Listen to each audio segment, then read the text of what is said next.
Urea দিলে গাছ সবুজ হয় এটা আমরা সবাই জানি, কিন্তু ইউরিয়া কি শুধু পাতাই বড় করে? ডিওপি কেন এত গুরুত্বপূর্ণ? পটাশকে কেন গাছের বডিগার্ড বলা হয়? 10-26-26 কি আলাদা করে ডিওপির পটাশের বিকল্প হতে পারে? আর জিঙ্কের অভাবে গাছের কি কি সমস্যা দেখা দেয়?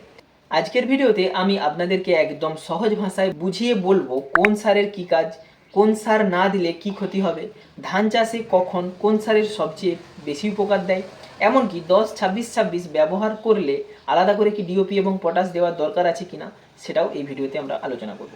ভিডিওটি শেষ পর্যন্ত দেখলে আমি নিশ্চিত এরপর থেকে আপনার জমির জন্য কোনো সার প্রয়োজন সেটা আপনি নিজে থেকেই অনেকটা বুঝতে পারবেন। প্রিয় কৃষক, একটা কথা সবসময় মনে রাখবেন, গাছ কিন্তু আমাদের মতোই।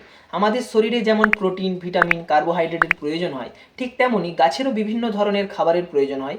শুধু ইউরিয়া দিলেই গাছ ভালো হবে এই ধারণাটা সম্পূর্ণ ভুল। তাহলে আমরা এবার কথা বলবো ইউরিয়ার কি কাজ করে। প্রথমেই আসি ইউরিয়ার কথায়। ইউরিয়া মূলত নাইট্রোজেনই সরবরাহ করে।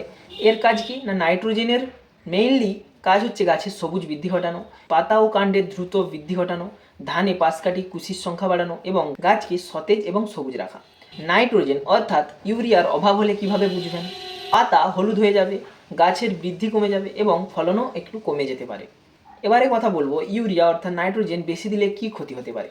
গাছ অতিরিক্ত নরম হয়ে যায়, রোগ ও পোকার আক্রমণ বাড়তে পারে, অনেক সময় ফলনও কমে যেতে পারে।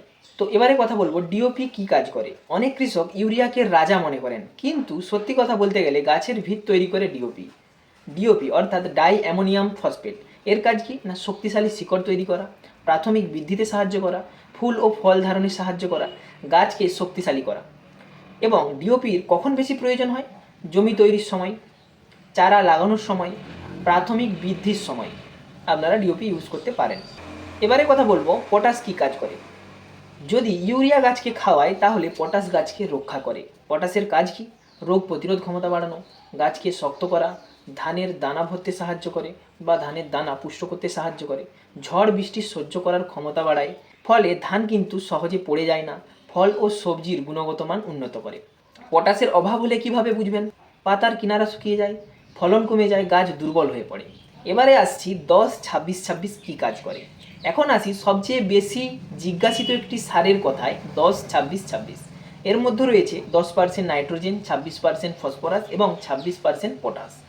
অর্থাৎ একসঙ্গে তিনটি প্রধান উপাদান রয়েছে। এর কাজ কি? শিকড়ের বৃদ্ধি ঘটানো, গাছের ব্যালেন্স গ্রোথ করা, রোগ প্রতিরোধ ক্ষমতা বাড়ানো, ফলন বৃদ্ধি করা এবং ধানের শীষ ভালো করতেও সাহায্য করে। তাহলে ধানে কোনটা ভালো, 10-26-26 নাকি ডিওপি প্লাস পটাশ? এই প্রশ্নটা আমাকে অনেকেই করেছেন।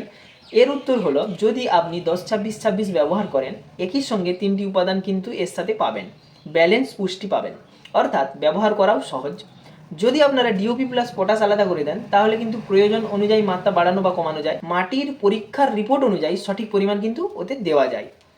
এবার যদি আপনারা জিজ্ঞেস করেন যে আপনার পরামর্শ কি, তো আমার পরামর্শ মতো আপনার মাটির পরীক্ষা যদি না করা থাকে এবং আপনি যদি একটি ব্যালেন্সড সার ব্যবহার করতে চান তাহলে আপনি 10-26-26 খুবই ভালো একটি বিকল্প হতে পারে। কিন্তু যদি আপনার জমিতে বিশেষ কোনো পুষ্টির ঘাটতি থাকে তাহলে আলাদা করে ডিওপি প্লাস পটাশ ব্যবহার করাটাই কিন্তু বেশি উপকারী হতে পারে। তো বোঝাতে পারলাম, আশা করি বোঝাতে পারলাম। এবারে কথা বলবো জিঙ্ক কি কাজ করে। জিঙ্কে অনেক মানুষ কিন্তু গুরুত্ব দেন না, কিন্তু জিঙ্কের অভাব গাছের প্রচুর ক্ষতি হতে পারে। এর কাজ কি না, নতুন পাতা তৈরি করা, গাছের বৃদ্ধি বাড়ানো, ধানের রোগ প্রতিরোধ ক্ষমতা বাড়ানো এবং এনজাইমের কার্যক্ষমতা বৃদ্ধি করা। জিঙ্কের অভাব হয়েছে কিনা তা বুঝবেন কিভাবে? পাতায় হলুদ হলুদ দাগ দেখা দেয় এবং গাছ খাটো হয়ে যায়, বৃদ্ধি বন্ধ হয়ে যেতে পারে। একটা বড় ভুল অনেক কৃষকই করে থাকেন, ইউরিয়া বেশি দিলে বেশি ফলন হবে, এটা কিন্তু একদমই ভুল। শুধু পটাশ দিলেই হবে, এটাও ভুল, এবং শুধু ডিওপি দিলেই হবে, এটাও কিন্তু ভুল। শুধু 10-26 দিলেই সবসময় সমাধান, এটাও কিন্তু নয়। মনে রাখবেন, ব্যালেন্স নিউট্রিশন সমান বেশি ফলন প্লাস কম রোগ প্লাস বেশি লাভ। আজকের ভিডিও থেকে আমরা কি শিখলাম না, ইউরিয়া গাছকে বড় করে, ডিওপি শিকড় তৈরি করে এবং পটাশ গাছকে রক্ষা করে এবং 10-26-26 ব্যালেন্স গ্রোথ করে, মানে একই রকম গাছের কিন্তু গ্রোথটা রাখে সমান। এবার জিঙ্ক কী কাজ করে না, জিঙ্ক সুস্থ বৃদ্ধি নিশ্চিত করে। আপনি যদি কোন সারের কী কাজ তা না জেনে জমিতে সার ব্যবহার করেন তাহলে অনেক সময় টাকা খরচ করেও কাঙ্ক্ষিত ফলন পাবেন না। তাই আগে সারের কাজ বুঝুন, তারপরই প্রয়োগ করুন। ভিডিওটি যদি আপনার কাজে লাগে তাহলে একটি লাইক করে কৃষক বন্ধুদের সাথে শেয়ার করে দিন।